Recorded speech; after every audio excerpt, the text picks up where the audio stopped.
Davi está encerrando aqui com uma palavra de ação de graças, reconhecendo quem é Deus na sua vida. E a maior virtude de um homem, de uma mulher, de um servo de Deus, é reconhecer quem é Deus na sua vida. É entender o quanto Deus está presente e tudo que nós fizemos, conquistamos, realizamos, foi a mão de Deus que esteve instrumentalizando a nossa vida para isso. Tanto é que ele coloca aqui para mim e para você, no verso 7 ele diz assim: estende a mão lá do alto, livra-me e arrebata das muitas águas e do poder de estranhos. Se tem alguém que experimentou a ação salvadora, salvífica na vida, foi Davi. Diante das batalhas, diante das perseguições, diante de todas as intempéries que ele enfrentou. E a ideia aqui, que vem do alto, para que você possa compreender, essa é uma salvação de uma intervenção extraordinária. Se a gente pudesse comparar, diminuindo, lógico, o que Deus faz com o que o homem faz, quem aqui já foi para a praia, sabe do que eu estou falando? Você tem aquelas equipes de salva-vidas, Mariana já levantou a mão também. Na praia você tem as equipes de salva-vidas, e muitas vezes o helicóptero, dependendo da correnteza, ele é acionado para que ele vá com os salva-vidas até um certo momento, e eles levam ali um impulsar, que é um cesto ou uma rede. E tem duas situações que são lançadas esse impulsar. Quando a pessoa está consciente, ela só não está conseguindo voltar, ela está ali boiando, ela está ali controlando a situação, esperando o socorro, eles lançam esse impulsar, a pessoa se agarra às redes e ele é içado até o helicóptero e tirado dali. A outra situação é quando a pessoa está realmente afogando, está sem forças, não tem condições e precisa de uma intervenção rápida. Então, se lançar o pulsar somente, o que vai acontecer? Ele não tem como se agarrar, e muitas vezes não dá para poder pegar ele como se fosse um arrasto. Normalmente pula um ou dois salva-vidas que vai auxiliar este cidadão ou cidadã e colocar ele dentro do pulsar. E ele primeiro é levado e içado, recebe os primeiros socorros, só depois a equipe de salva-vidas, do corpo de bombeiros, lança novamente o içar para tirar aqueles salva-vidas, uma vez que a vítima já foi atendida. A ideia de uma salvação que vem do alto, estou trazendo isso à sua memória para que você possa compreender que muitas vezes Deus estendeu a sua mão do alto sobre a minha vida, sobre a sua vida, sobre a sua família, sobre a sua história, para te salvar das muitas águas que a vida nos coloca, inclusive de nós mesmos. Porque se tem alguém que consegue atrapalhar a vida do cristão, é ele. É ele que inventa manias, é ele que se coloca em posições que jamais deveria colocar. E quando eu olho para Davi, Davi faz uma outra leitura, que eu e você precisamos entender. Já que a salvação é do alto, olha o que Davi fala no verso 3: Senhor, quem é o homem para que dele tomes conhecimento? O homem é nada comparado com Deus. Só que o homem é tudo no objeto do amor de Deus. Essa é a diferença. Fomos criados para louvor da glória do Senhor. Uma vez que o pecado entrou na humanidade, podia destruir, acabou. Deixa eu colocar uma coisa para você que você não fique escandalizado. Se Deus decidir acabar, Ele é Deus e ninguém tem que questionar. Eu sou dono daquele carro. Se eu decidir tacar fogo nele, ninguém tem que questionar. É só levar para um lugar que não vai causar prejuízo para ninguém, e vou lá, jogo gasolina e taco fogo. É meu. Faço dentro do que eu quero. Aí vai aparecer os direitos humanos dos carros, vai aparecer o direito dos defensores das rodas oprimidas, para dizer que eu não deveria ter queimado, que é prejuízo, que podia vender e dar aos pobres. Lembra dos discípulos? Quando a mulher quebrou o vaso de alabastro e tinha um pé sarrara lá. Sabe aquele pé sarrara? Aquele pé sarrara sou eu e você, tá? O Judas da vida, que cuidava da tesouraria, devia ter vendido. Poderíamos atender os pobres. Quando Jesus diz: os pobres vocês sempre têm, o que ela fez agora tem valor eterno. A gente tem que parar de ser essas pessoas que inventa de julgar na obra de Deus, de deliberar na obra de Deus, de colocar gosto na obra de Deus. O salmista tem essa compreensão quando ele diz: que é o homem para que dele diremos? O homem é nada, o homem é como um sopro. A pior coisa que tem para nós, e eu vou falar de mim agora, eu nunca tinha pensado tanto na morte como eu pensei nesses últimos anos. Quando a gente é jovem, a gente não pensa, a não ser que você tenha alguma questão envolvendo uma psicopatia, no sentido de uma depressão, de uma ansiedade, de uma angústia, que muitas vezes te sufoca e você percebe que talvez a morte te livre disso. Não julgue o suicida. Não julgue o suicida. Não é que ele tem prazer na morte e ele quer morrer. É uma libertação. Quem que tem esquizofrenia, que fica ouvindo toda hora vozes, falando, que enxerga coisas, e quando vem a crise de ansiedade ele não consegue nem respirar. A depressão paralisa a ponto dele ficar sem condições de sair dentro do quarto, não quer se relacionar. O ser humano foi feito para se relacionar. E vou dizer, todos nós temos esses momentos. Temos que tomar muito cuidado com a nossa saúde, porque quando a gente chega a uma certa idade, principal, envelhecer é uma dádiva, mas envelhecer também é um peso. Por quê? Cadê os meus companheiros de caminhada? Saudoso irmão fulano de tal. Saudoso irmão fulano de tal. A gente começa só no saudoso. No saudoso. Saudoso. Ah, eu lembro quando a gente tinha aqui, quando a gente não sei o quê. Aí a gente começa a fazer um discurso piedoso, velado, assim. Ah, eu acho que está na hora do Senhor me levar. Ô Senhor, o que eu estou fazendo aqui? Já não tenho mais esposo, já não tenho mais esposa, ou já não tenho mais os irmãos de caminhada. Eu acho que está na hora do Senhor me levar. Sabe o que é isso? Isso é uma fuga, uma válvula de escape, porque nós não fomos criados para viver sozinhos e isolados. E a igreja tem essa dificuldade, porque quando a gente faz algo na igreja que é voltado só para um tempo, nós tínhamos que congelar todo mundo na década de 80 e ficar lá onde nós estávamos felizes e abundantes, não é isso? Só que aí a Mariana não chegaria, só que aí outras crianças não chegariam. Percebe? Não chegaria. Guilherme não chegaria. A vida tem um curso natural. O que Davi está falando aqui? Em meio a tudo isso, foi o Senhor que me salvou, apesar de eu ser nada. O que é o homem para que dele diremos? O que mais mata hoje na igreja é a arrogância nossa de acharmos que somos alguma coisa, que a gente pode ser alguma coisa e que a gente tem o poder de interferir naquilo que Deus está fazendo. O salmista aqui ele fala: não, o homem não é nada, o homem é como um sopro, apenas um sopro. Ó, verso 4: o homem é como um sopro, os seus dias como a sombra que passa. Eles passam. Eles passam. Quando eu tive que vivenciar o luto em casa, e um belo dia entrar dentro de casa, só eu e meu filho, depois de uma noite de velório, onde eu passei a noite toda, tive o apoio da igreja, o apoio das igrejas, o apoio das escolas, tive o apoio dos pastores, mas quando se passou tudo, e olha que eu preguei, quem esteve lá, eu preguei à noite, preguei no velório.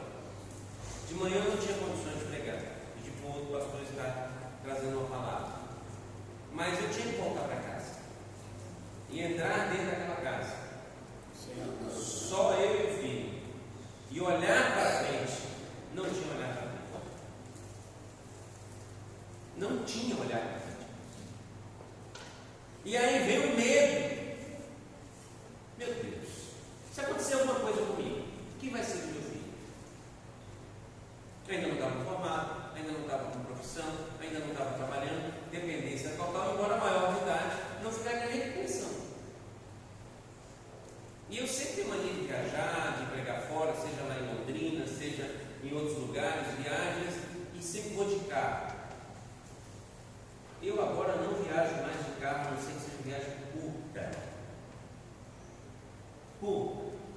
pastor Giovanni, foi para Caldas Novas com a esposa.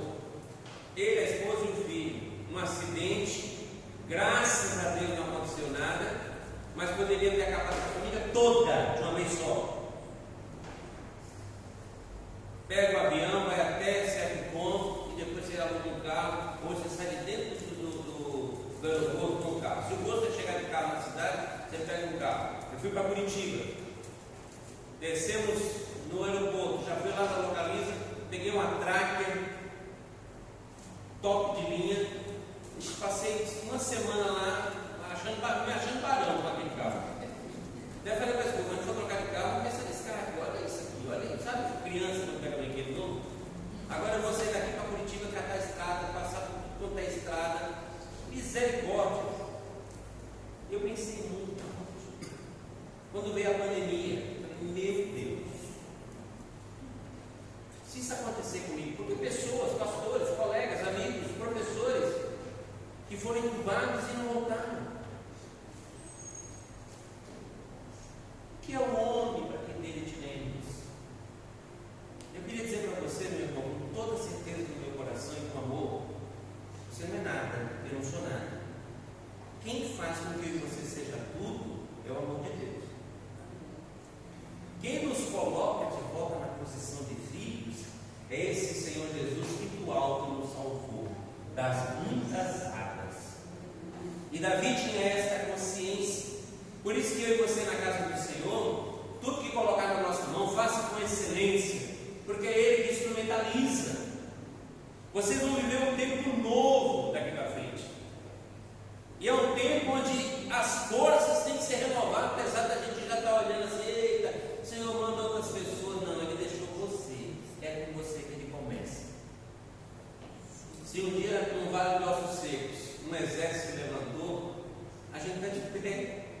Não precisa muita coisa. Deus vai mover, e eu creio nisso. E Davi fala, bendito seja o Senhor, rocha minha, que adestra as mãos para a batalha e os dedos para a guerra, minha misericórdia. Olha, pronome possessivo, rocha minha misericórdia, meu alto refúgio. Gosto da definição de misericórdia que o nosso irmão Marcelinho sempre coloca para a gente. Porque misericórdia é a arte de nos colocarmos no lugar do outro, de sentir a dor do outro, de andar junto com o outro. Mas olhando para Deus, Marcelinho fala assim: misericórdia é uma palavra composta com miséria e córdia. Então, traduzindo, córdia é coração, miséria é a condição, miserável. Então ele está dizendo, misericórdia foi Deus colocar o coração dele na nossa miséria. E isso faz toda a diferença. Deus colocou o coração dele na nossa miséria. Ele enviou Jesus Cristo para nos salvar. E Deus continua salvando, instrumentalizando e sendo escudo de muitos de nós. Meus irmãos, olhar para o que está acontecendo na Síria, na Turquia, e vermos pessoas com 70 e poucas horas ainda sendo retiradas com vida, 90 e poucas horas sendo retiradas com vida, crianças. Mas o que me fez chorar essa semana, com mais de 100 horas, significa que 4 dias são 96 horas. Para uma criança recém-nascida, faz toda a diferença. Ela não pôde amamentar, ela não pôde ser agasalhada, e a temperatura máxima naquele lugar hoje é 5 graus. E eles tiram dos escombros uma criança ainda ligada pelas trompas, pelo cordão umbilical, aliás, não, pelo cordão umbilical. A mãe no processo do acidente, não sei se no primeiro dia ou no segundo dia, mas ela entra em trabalho de parto, ela morre, ela vem a falecer, a criança está ainda ligada ao cordão umbilical e aqueles bombeiros e salva-vidas tiraram aquela menina. Se eu e você ficarmos 4 dias sem tomar água, sem nos alimentarmos, a gente pode ter problemas. Essa criança está viva. Aya é o nome dela. Na língua árabe significa sinal de Deus, milagre. E eu tenho plena convicção que foi a mão de Deus que sustentou. Porque não tem explicação humana. Se você chegou até hoje aqui, meu amado, a mão de Deus esteve contigo em todo momento. Apesar de muitas vezes nós não considerarmos Deus na nossa vida e nós virarmos as costas para Deus. Por isso que eu falei no começo, quem mais atrapalha o cristão hoje é ele mesmo, com as suas manias. Não enxergar esse Deus que é rocha nossa, alto refúgio, escudo, um Deus que olhando para a miséria do homem, coloca o seu coração. E olha que nós somos um sopro, somos eternos em Deus, fora de Deus, finitos. Fora de Deus, finitos. E a igreja perdeu isso. A igreja ficou nas suas formalidades, a igreja ficou nos seus calendários, a igreja ficou nos seus estatutos. Me perdoe. Essa semana um dos nossos irmãos falou: pastor, a gente precisa fazer um regimento interno. E o pastor falou assim: então vamos jogar a Bíblia fora. Porque maior estatuto do que a Bíblia não tem, maior regimento interno que a Bíblia não tem. Porque a Bíblia trata de casamento, a Bíblia trata de ministérios, a Bíblia trata de criação de filhos, a Bíblia trata de como lidar com o governo e o Estado, a Bíblia trata de tudo. Cuidado para não se distanciar do Evangelho com tanto formalismo. Os fariseus eram religiosos e o Senhor chamou de hipócritas, sepulcros caiados. Por fora, ela nova, por dentro, não dolorenta. Por quê? Por dentro existe mágoa, rancor, ciúmes, indiferença, falta de paciência, intolerância. Será que isso era só para os fariseus? Será que era?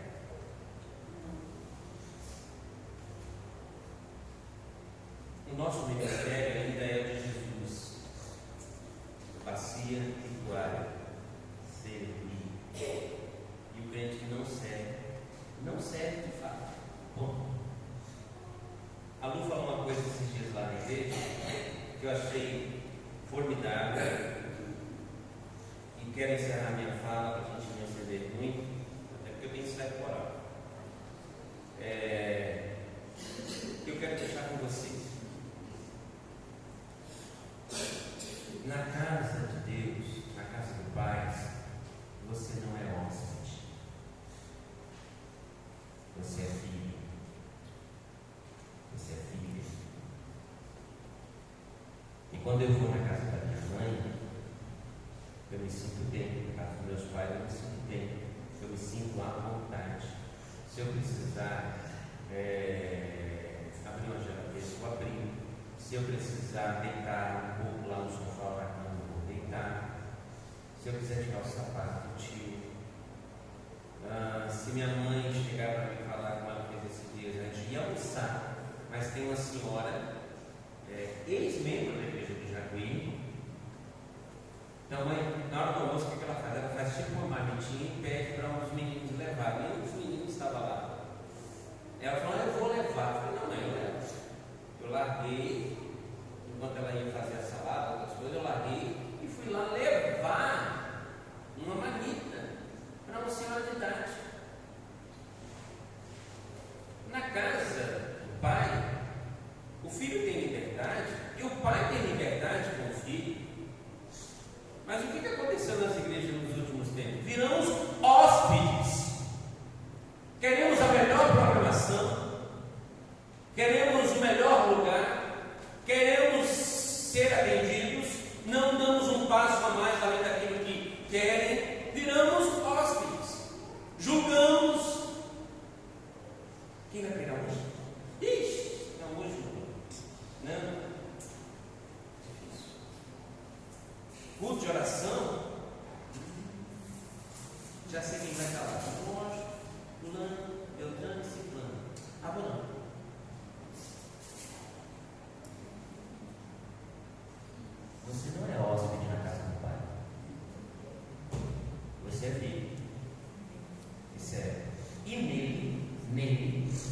você tem rocha terra, alto refúgio, escudo e amor, que te salvou e continua te salvando todos os dias. Todos os dias. Então não pense, já deu meu tempo. Não. E o salmista ainda faz planos para o futuro. O salmista, além de reconhecer quem é Deus na sua vida, ele fala que os nossos filhos, verso 12, sejam na sua mocidade como plantas viçosas, as nossas filhas como pedras angulares, lavradas para o palácio, que transbordem os nossos celeiros, que sejam entulhados de provisão. Porque quem dá tudo é o Senhor. Que esta igreja, que eu e você, olhe para Cristo, somente Cristo, e mais nada. Nós temos um alvo nessa caminhada: passarmos a linha de chegada. Quem será o vencedor? Todos. Não existe um vencedor. Na caminhada e na corrida da vida cristã, todos que passam a linha de chegada, você já viu corrida de rua, né? Fica as duas pessoas com a fita, é isso? Depois que o primeiro passa, alguém estende aquela fita novamente? Sim. Não. Depois que o primeiro venceu, vai ter novamente necessidade? Não. Mas na corrida cristã, Jesus estende a fita toda hora. Passou você, vou esperar o próximo. Passou você, vou esperar o próximo. Ele está na linha de chegada para vir para você, querido. Então, enquanto estiver aqui, corra a carreira que está proposta, olhando para o autor e consumador da nossa fé, deixando de lado tudo que nos embaraça, que é o pecado. Correr essa corrida com vida, com alegria, porque um dia a salvação veio do alto e no meio das muitas águas do pecado nos içou para a glória do Senhor. Que Deus nos abençoe. Complete essa palavra no nosso coração. Amém, queridos?